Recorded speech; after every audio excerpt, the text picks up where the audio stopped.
Today's video is sponsored by the new Paperlike 2.0, which makes writing or drawing with any Apple Pencil on any iPad feel more like paper.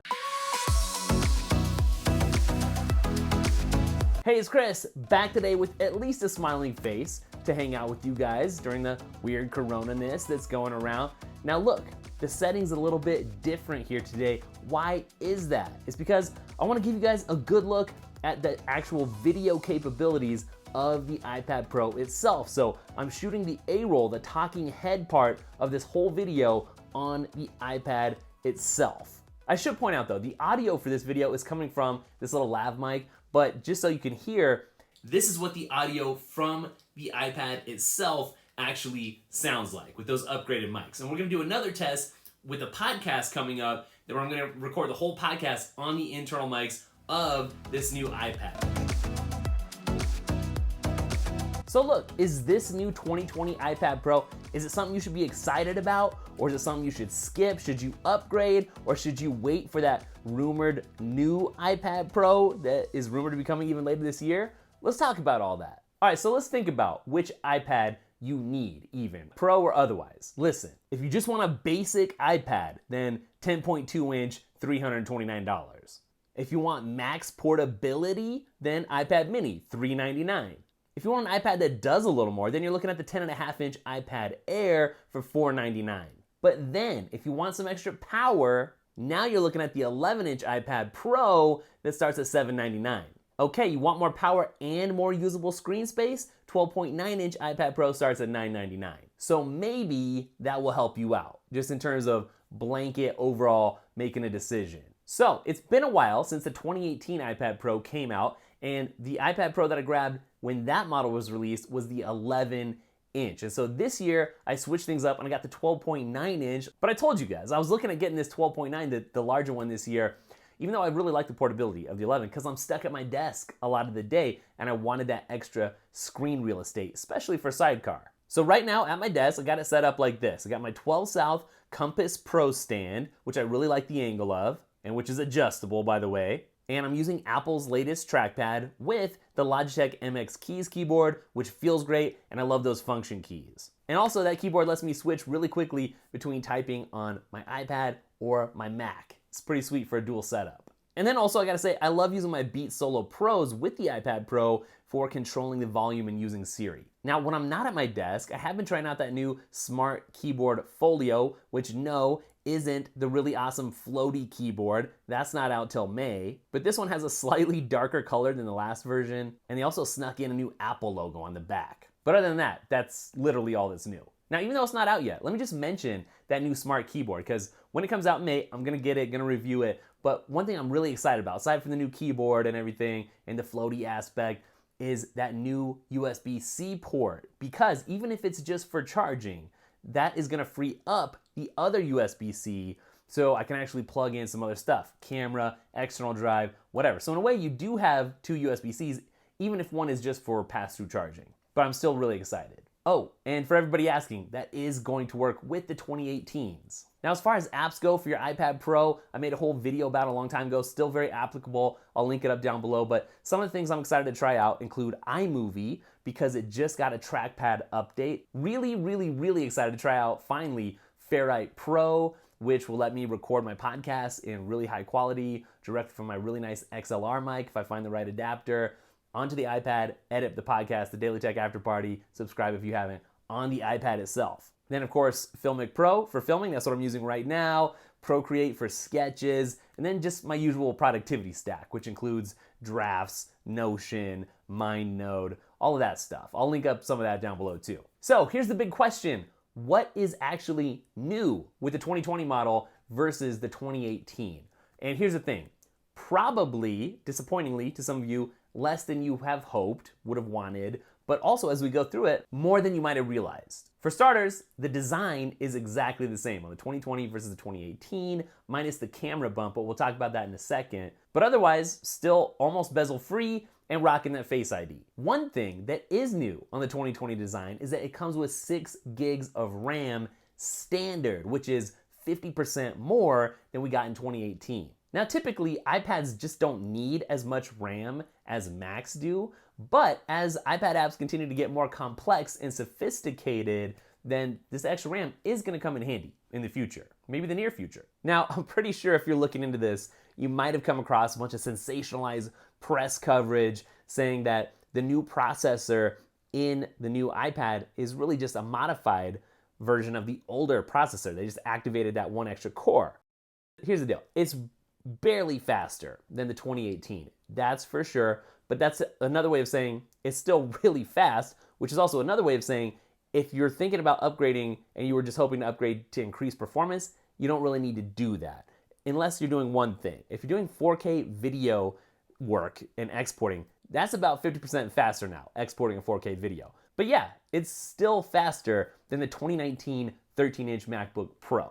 So, and speaking of faster, the new iPad Pro comes with Wi-Fi 6, which is great, but you're gonna need a Wi-Fi 6 router in order to take advantage of that. So I'll link up some good ones down below that you can check out. Something else that's new is that Apple's doubled the base amount of storage for the 2020s than what you got on the 2018. So instead of 64, the base is now 128, which is cool. And the price didn't go up at all, which is also cool. Now, of course, with the Pro, you can plug in external USB-C drives for extra storage, but personally, I am always gonna prefer internal storage if I can use it, even though it's more pricey, it's more expensive to go with Apple's internal storage to keep upgrading it than it is to just buy an external drive. But I always prefer it because if I'm traveling or something, assuming we can ever all do that again, then it's just nicer to have to just carry one device instead of an extra drive with you. So this year we have the same 12 megapixel camera that the 2018 iPad Pro had, but we've also got a brand new 10 megapixel ultra wide lens.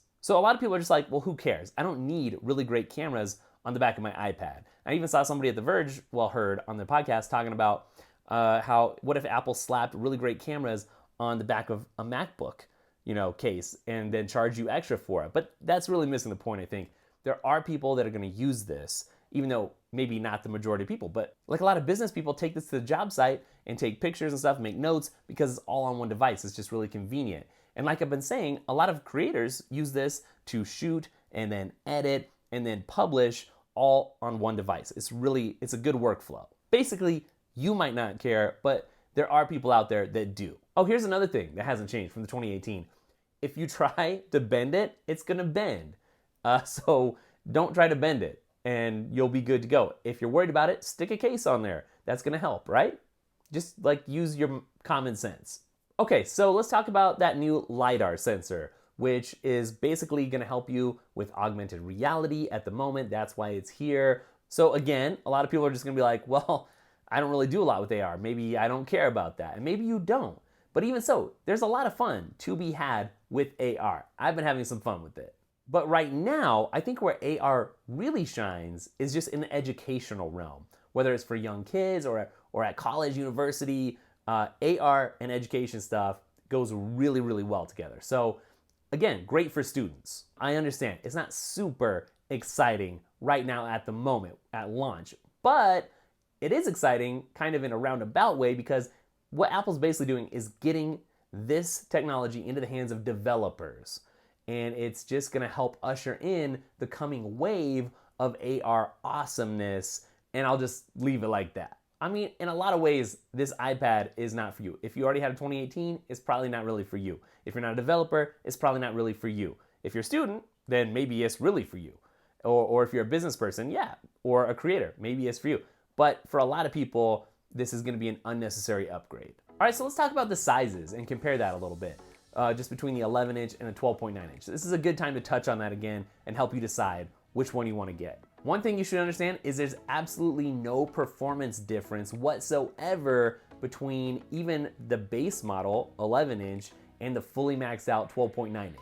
The only real difference in terms of hardware is just the size of the display, but that does lead to some other interesting differences. For instance, the on-screen software keyboard takes up less space on the 12.9 than it does on the 11, which gives you more usable space when you're typing. You also get far less usable space on the 11-inch versus the 12.9 when you're multitasking, so that's something to keep in mind. And then Apple's official keyboard is also a little bit different, at least the one that's available right now. you have sort of a smaller shrunken keyboard on the 11-inch from Apple versus a full-size keyboard for the 12.9. At the end of the day, I really just think it comes down to portability and how much that matters. If you're gonna pack this thing up and take it with you, or maybe like if you're a student, you're going around campus a lot, or if you're headed to the coffee shop, or if you go to a lot of meetings, then the portability of the 11-inch might really matter to you. On the other hand, if you're parked at your desk, like I tend to be for a lot of the day, but still want the option to go take this to a meeting or take it to the coffee shop, then the 12.9-inch might be a better option or choice. I guess one more angle to consider would be like gaming or entertainment or streaming content. The screen's great on both, but if you want that extra screen space and real estate, and you're gonna set it somewhere to watch, then maybe you want the 12.9. But on the other hand, if you're gonna sit there and hold this in your hand on your lap or something, then maybe you do want the 11-inch because it's a little more manageable. Now, I mentioned there's been a rumor that we could even see another new iPad Pro launch sometime later this year, Q4 2020. Is that a possibility? How does that affect your buying decision right now? The answer is, I don't know. The rumor has to do with the display. Mostly, we could see a mini LED display. It's something I talked about in my recent rumor video if you want to dive into that a little bit more and what that means.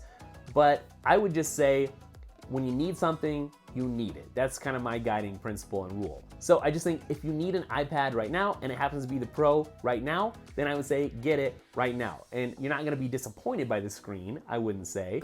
So if you need it right now, then buy it right now. And I'll leave some links to make it really convenient down in the description.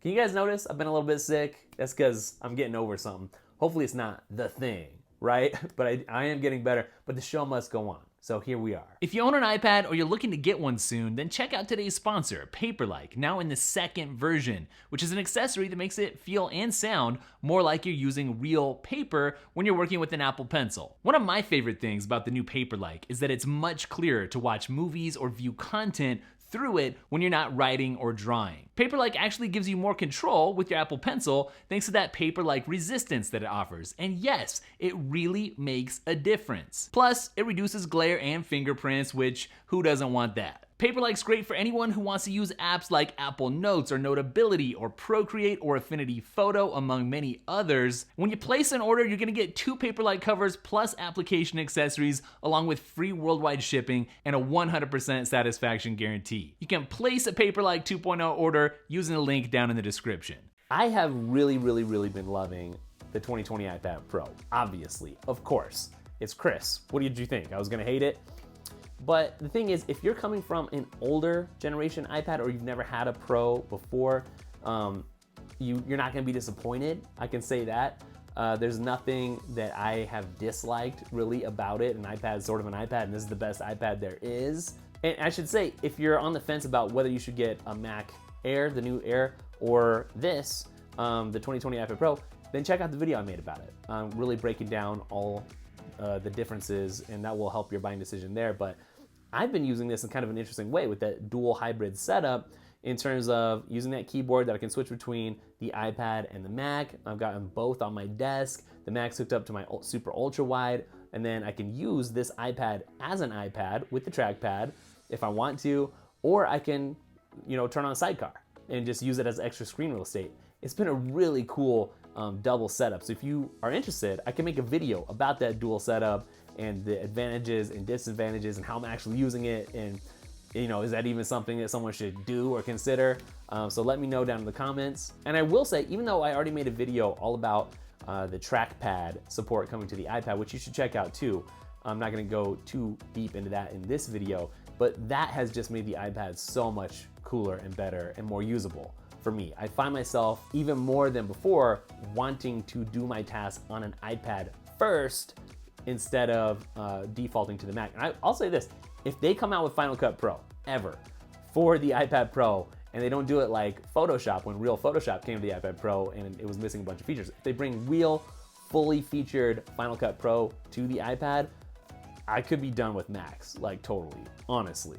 That's how much I really enjoy and love this with the new trackpad support. It's so great. All right, so let me know what you thought of the quality of this camera. I'll be interested to see the footage myself.